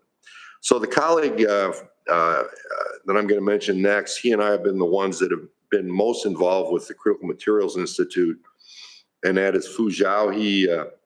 He's not only in my department, but also in mechanical engineering. He does sustainability of products and processes, life cycle engineering, and life cycle assessment. And so he is the environmental assessment guru. He is a national leader, actually, in reducing the environmental impact of rare earth element processing and technologies. So I just want to quickly get through a little bit more if we have the time. We go very fast at Purdue, so. No, that's okay. We have been very involved in industry engagement, and many of those have come through this Critical Materials Innovation Hub. When we saw this coming, I reached out to Ford, and we had a multiple-year interaction with Ford on looking at recovering value from some of their used products, in particular their motors, their drive motors. Lots of our faculty have licensed technologies to industry.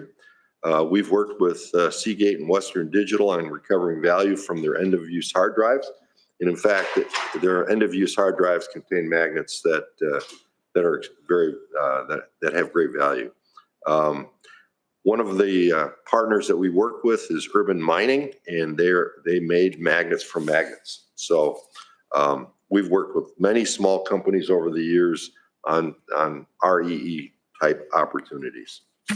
I do have some material on nuclear if you'd like me to step through it, and it's kind of along the same lines, if that's all right. Sure. Okay. So I think when I asked Professors Ribeiro and Tsoukalos about this, they wanted to mention, and I said, no, you got to tie this into critical materials. So we'll see. Critical materials are very linked to the nuclear fuel supply chain and reactor technologies. They encouraged Indiana to take a leadership role in trying to leverage its ongoing activities with respect to the supply chain. Why are critical materials so important to the nuclear supply chain? Well, small modular reactors and microreactors, they need elements like hafnium, gadolinium, and a lot of other specialized alloys. Instrumentation and controls contain rare earth elements. My usual question when I ask about managing the fuel cycle is they reminded me that about even used spent nuclear fuel, 96% is still usable. And of that, I believe uranium is on 95%. Plutonium is a small share. If you reprocess that used or spent fuel into to produce a new fuel,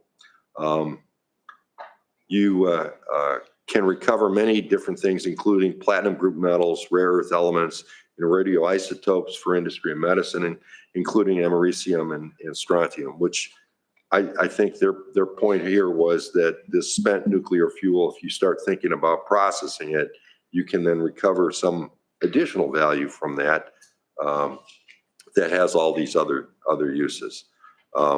And of course, closing the nuclear fuel cycle reduces the environmental impact and reliance on foreign sources for the fuel itself. It allows you to recover the critical materials, and then, ultimately, the argument that I always like to make is that we want to preserve the resources that we already have in the U.S., and so that we're not having to continue to import new resources. Thank you very much. Thank you. And any questions?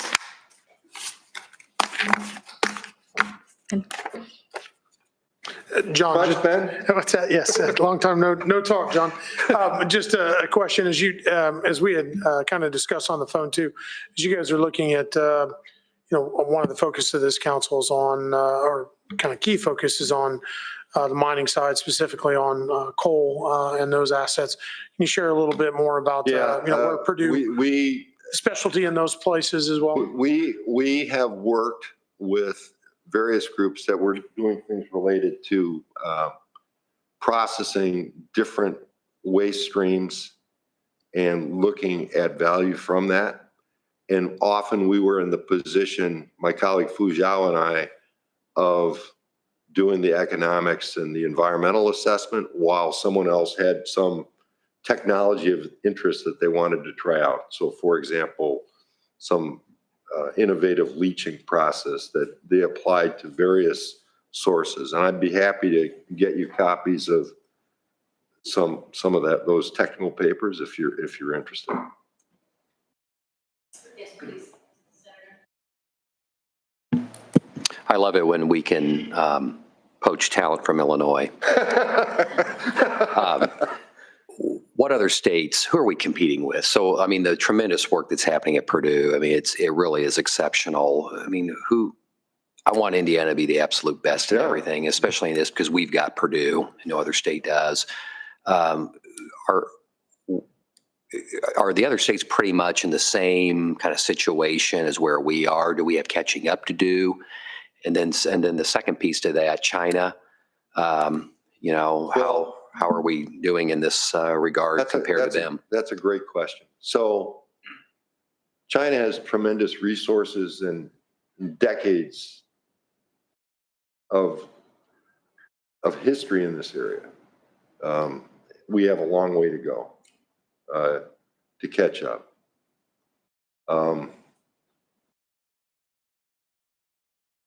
I think we're making progress. I remain concerned about trying to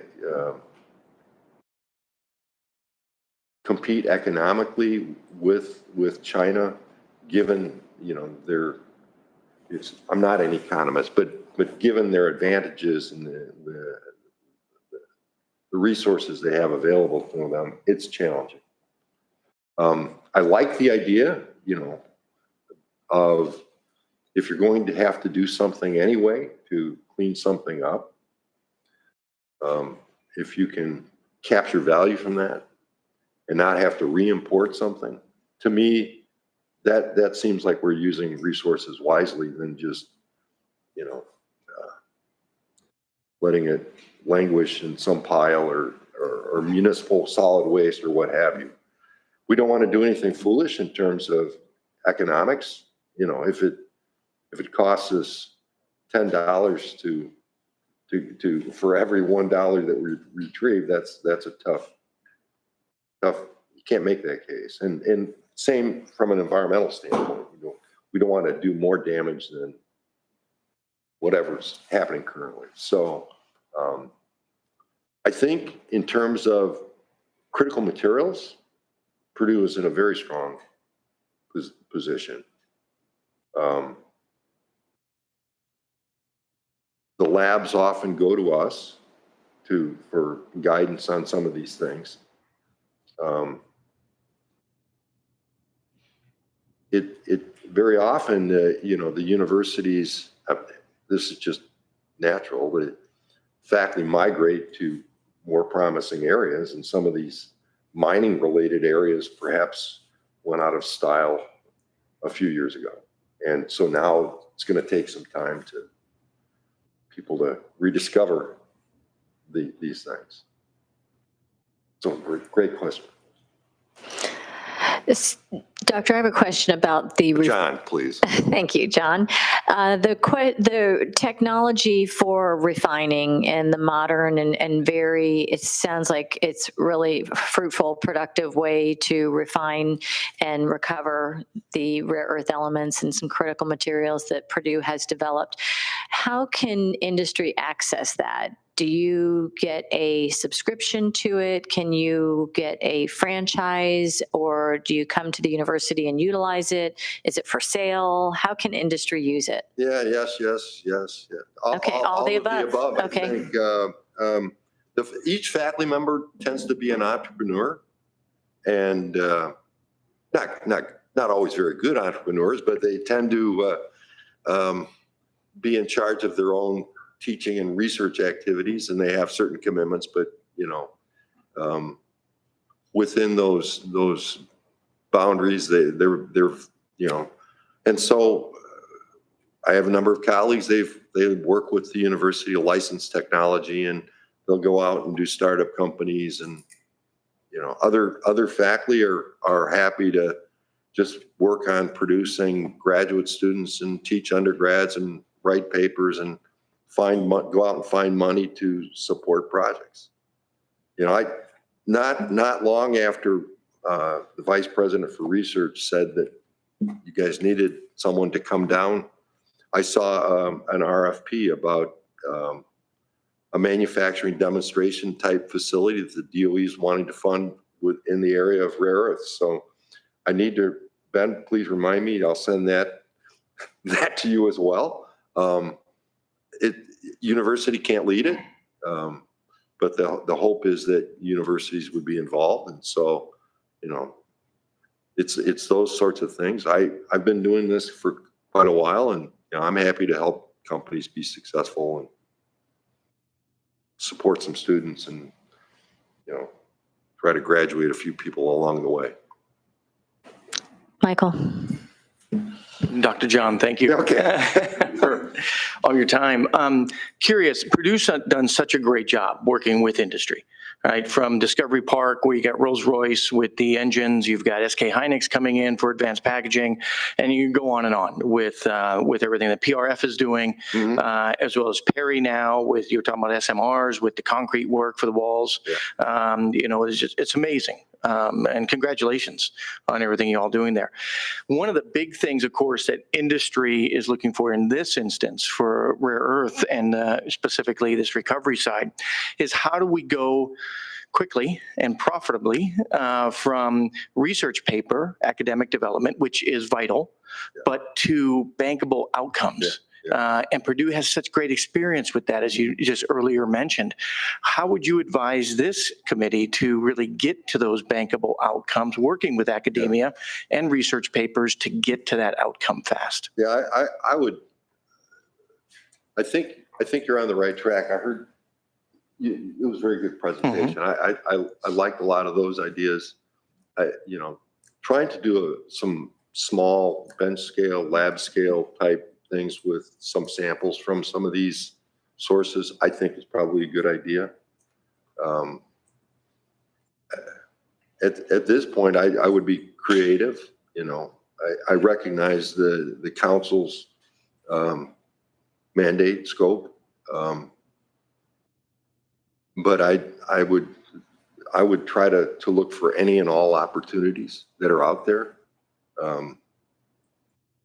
Visited Recycle Force down south part of town here, and they've got capabilities there and a lot of it's not at the scale of let's say looking at coal ash, but they've got a lot of consumer products with value to them, and of course they're trying to train people, and the economics aren't good, but the economics become really important as you begin to scale up. So you have to check the economics at each step, right? So, you know, what kind of concentrations are we looking for with Indiana waste streams? What's the economics of doing that at let's say a lab scale, and then you got to go to pilot scale and so forth.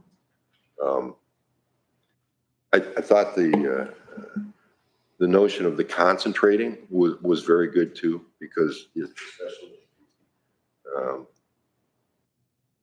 the concentrations that you're looking at for coal ash, you don't want to be doing too much movement. It's going to be too expensive. So I would start small and do something, get some results that give you some confidence to go to the next step. Thank you. That would be how I'd start. You know, but I'm an engineer. We tend to oftentimes as engineers tend to overplan, but it's better to start something and then, you know, make some tweaks along the way if needed. Otherwise, you're never done planning. So. I have a question about the awareness of the technologies that are at Purdue among industry for recovering rare earth elements and critical material.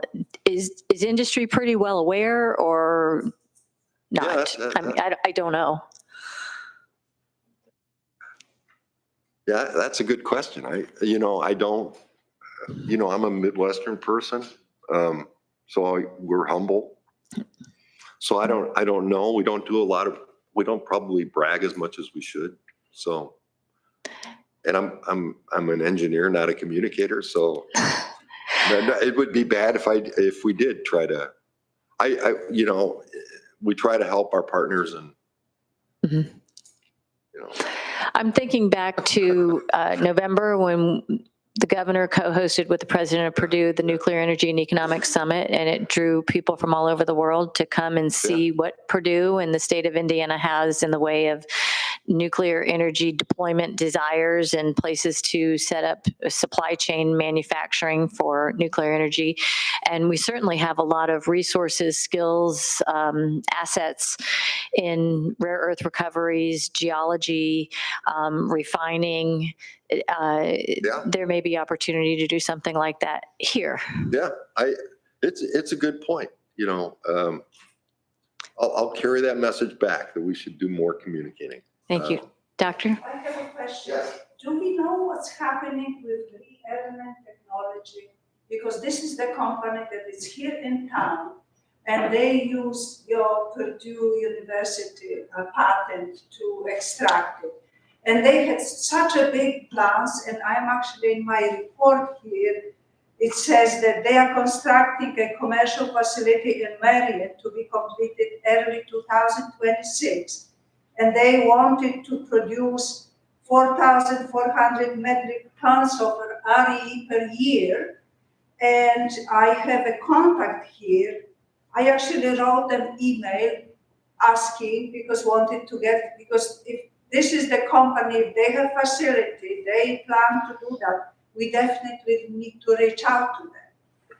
And they haven't responded yet, but it hasn't been a long time. So I wondered if any of us or you know anything about that specific company. That's headquarters in Fishers here in Indiana. I know of them. I know of them. I'm not sure of their latest status. I know of them as well, and I believe they're using Linda Wong's technology. But Yes. beyond that, no. Yeah, I was with ReElement for after I left Battery Innovation Center for a time, but it's been a bit since my time there, so don't know their current status beyond the public information that's out there. So it might be something that we can reach out on as well. So. Okay. Thank you again. Thank you. Any other questions or comments? Very informative. Thanks for coming to visit us today. Our last item on the agenda is to review and talk about, discuss, and vote on our year-end report. And again, because it just came out today, I'll go ahead and read the report. And I know that, Michael, you had submitted some comments. We'll discuss those. You can feel free to go ahead and talk about them. And then we'll discuss anybody else have any comments. Indiana Rare Earth Recovery Council for Executive Order 25-62 for Governor Braun. Executive summary: pursuant to Executive Order 25-62, the Indiana Rare Earth Recovery Council, known as Council, has initiated execution of the governor's direction to, number one, advance an environmentally sustainable coal site reclamation and cleanup program. Number two, collaborate with the industry to deploy technology to recover and refine rare earth elements, REEs, and critical materials. Number three, evaluate localized and regional refining potential. Number four, establish an Indiana-based supply process using coal waste as strategic feedstock. And number five, build a workforce development pathway with Indiana universities and educational institutions. The council is required to have 2 annual meetings and an annual report and a final report due December 31, 2026. This is what we have here. The council's approach is also consistent with federal actions taken under President Trump to secure critical mineral supply chains, including presidential order called the Immediate Measures to Increase American Mineral Production. This work directly supports the state's goal in securing domestic critical materials as an economic and national security priority, particularly given global concentration of processing capacity and recent export restrictions. The state seeks to be a partner in national efforts to reduce reliance on foreign sources, innovate in environmentally responsible extraction technologies, and expand workforce capacity in emerging industrial sections. The next section is a national strategic context. Nationally, the United States continues to import a significant portion of its rare earths and other critical materials. Per U.S. Geological Survey data, the U.S. imported approximately 80% of the REEs it consumed in 2024, illustrating persistent supply vulnerabilities. The situation the U.S. finds itself in has triggered a broad policy response at the federal level. On March 20, 2025, the President issued an executive order mandating immediate measures to increase American mineral production, calling for rapid expansion of domestic mining, processing, refining, and stockpiling to reduce exposure to foreign supply shocks and strengthen national security. Executive Order 2562 in Indiana, Directive and Progress to Date. Signed in April 2025, Governor Braun's Executive Order 2562 articulates a strategic agenda for Indiana to transform legacy coal and its byproducts into feedstock for rare earth and critical mineral recovery. The council met on November 13th and December 16th. On November 13th, the council heard presentations from Sunrise Coal, Indiana Department of Natural Resources Division of Reclamation, Indiana Geological and Water Survey, and the Department of the Interior, the U.S. Department of the Interior. These presentations provided a history of coal mining in Indiana and the work of the Abandoned Mine Land Program and ways to participate in recovery of rare earth elements, and an overview of rare earth elements and the investment in this initiative from the Department of the Interior. On December 16th, the council heard presentations from Indiana Geological and Water Survey on their prepared report regarding the availability of REEs in Indiana and their ability to be recovered. SMI Water, who has the capability to get a pilot project running for extraction from acid mine drainage, and Purdue University. Recommended next actions are: 1, adoption of this annual report and the attached report from the Indiana Geological and Water Survey, Indiana's opportunity in rare earth elements and critical materials. 2, seek presentations from institutions currently engaging in extractions in ways that may be feasible in the state of Indiana. 3, seek funding opportunities through federal grants regarding rare earth elements to launch a pilot program. Engage with educational institutions on workforce needs after feasibility of extraction is decided. 5, create a subcommittee dedicated to evaluating pathways for obtaining degrees regarding geological studies. Conclusion: Indiana's implementation of Executive Order 2562 demonstrates meaningful progress towards establishing a state-centered rare earth recovery strategy that aligns with national critical minerals policy and capitalizes on the opportunities available in Indiana. Through structured council activities, cross-sector engagement, alignment with federal policies, Indiana is advancing a comprehensive approach to transforming environmental liabilities into economic and strategic assets. The state's action not only fulfill the immediate requirements of Executive Order 2562, but also contribute to broader U.S. objectives to secure resilient, diversified supply chains for the rare earth elements and critical materials essential to the mid-21st century economy. That is the end of the report. Comments, suggestions, feedback?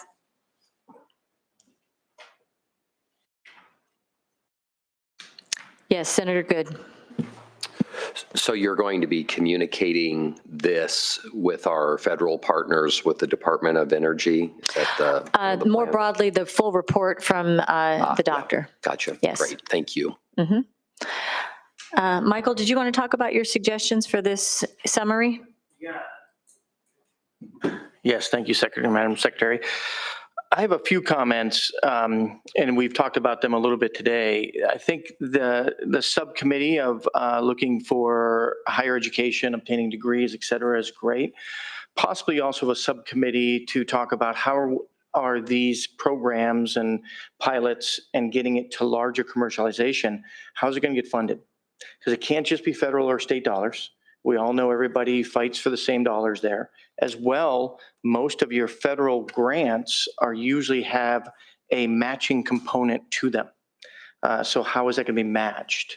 So I wouldn't mind if we would consider having a subcommittee on how are we going to engage and activate public-private partnerships with different funding structures, initiatives that aren't just publicly oriented, because we're going to need private capital. And not just private capital in the state. How do we get out of state private capital to invest in the state, to bring their businesses here, to find other examples, like you say, of processes, refining, processing, et cetera, that are happening in other states? How do they expand their next factory here to Indiana? And then how do we help them fund that to come here? Thank you. Ben? Yeah, I was going to echo Mr. Wood's comments. I think that public-private partnership is an important, and we actually have some great P3s in the state of Indiana that, might be worth seeking where they're at today with like Battery Innovation Center where I was previously. You've got Advanced Research Institute that's doing a lot of stuff, AMVIC. There are several others. So I think that's a really smart move and would, again, echo the comments that, waiting on state or federal dollars can take some time. There's everybody competing over the same pie. So there are opportunities in the P3 that private sector can help bolster that and match that. Thank you. Any other suggestions? Comments? No, I don't have a suggestion, I have a thought. So as we think about the economics, it's obvious that that's going to be a struggle. So it'd be interesting as we talk to the federal partners, if there is any thought on at the federal level of some sort of guaranteed offtake that would motivate private money to come in. If you're going to make an investment, back to the questions that Drew asked earlier, if you're going to make an investment, then, and it's going to be bankable, as you mentioned, then one way to help that out a lot would be if someone would step in and guarantee some offtake. And if that's Defense Production Act, that's federal government, that would help out banking a project significantly, in my opinion. So is your suggestion to be studying off-takers and federal government engagement? So I think it goes under the Mr. Woods' suggestion, where in addition to you think about how is this going to get funded, I think you also, in that same subcommittee, I don't think we need a whole bunch of extra subcommittees, but you also look at what potential off-takers are there and are there federal opportunities, particularly under, as we think about it being a national security issue, is there an opportunity for the Defense Production Act money to be utilized to guarantee offtake? Thank you. So help me to summarize a proper suggestion for that subcommittee study. Is that a study committee on funding options, funding partners? I think first probably options. So you can Funding find options. the right structures to be able to then attract the partners. And keeping it broad so that we don't exclude anything and when we determine what we will be studying. Okay. So yeah, recommendation. So your recommendation, makes sense that we would look just broadly at what funding is available, what collaborations across public-private partnerships, may be beneficial to access that funding. Or those appropriate funding streams. So identification of funding and then who can access those streams as part of that identification. Identification and creation of funding structures, actually. Yeah, there you go. To be able to then attract partners that are interested in the industry, interested in different projects here, to be able to get both federal and private funding as well as state. Yeah, sounds good. No objection here? Okay. Would anyone like to volunteer to lead that subcommittee or co-leads? I'm happy to help. I'll jump in with Michael as well. Okay. Maddie, did you get that edit? Okay. And we'll have Mr. Woods and Mr. Reitman to lead that subcommittee. Excellent suggestion. Okay, so what I'd like to do then is ask the committee, the task force, to vote with those changes that we could accept this report by consent with those recommended changes. So moved? Okay, anyone second? All right, then we have accepted the report by consent with those changes. I appreciate everybody's participation. Thank you very much. I think it's been 2 very productive meetings, and I think we've got a lot of great work ahead of us in 26 and beyond. Thank you very much. Happy holidays. Merry Christmas. Thank you. We're adjourned.